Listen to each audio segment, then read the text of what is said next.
ఆంధ్ర తెలంగాణలో తక్కువ ఫీజులతో high quality results ఇస్తున్న ఏకైక సంస్థ తిరుమల్ ఐఏఎస్ ఇన్స్టిట్యూట్. సంక్రాంతి పండుగ వేళ సిద్దిపేట జిల్లాలో తీవ్ర విషాదం చోటు చేసుకుంది. కొండపోచమ్మ సాగర్ డ్యాంలో పడి 5 యువకులు మృతి చెందారు.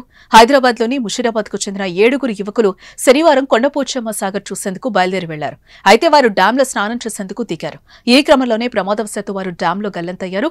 ఇది గమనించిన స్థానికులు వారిని రక్షించే ప్రయత్నాలు చేశారు. కానీ అప్పటికే 5 యువకులు మరణించారు. మిగిలిన 2 సురక్షితంగా బయటపడ్డారు.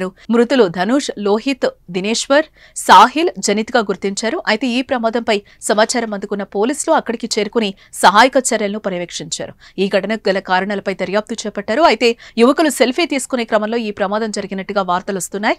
మరోవైపు ఈ ప్రమాదానికి కొంతసేపటి ముందు యువకులు నీటిలో దిగి ఆడుతున్న వీడియోలు ప్రస్తుతం సోషల్ మీడియాలో వైరల్ గా మారాయి. ఇక సిద్దిపేట ఘటనపై సీఎం రేవంత్ రెడ్డి స్పందించారు. గజ ఈతగాళ్లను రంగంలోకి దింపాలని, ఘటనా స్థలానికి అధికారులు వెళ్లాలని ఆదేశించారు. ఈ ఘటనపై ఎప్పటికప్పుడు తనకు సమాచారం ఇవ్వాలని అధికారులకు సీఎం రేవంత్ రెడ్డి సూచించారు.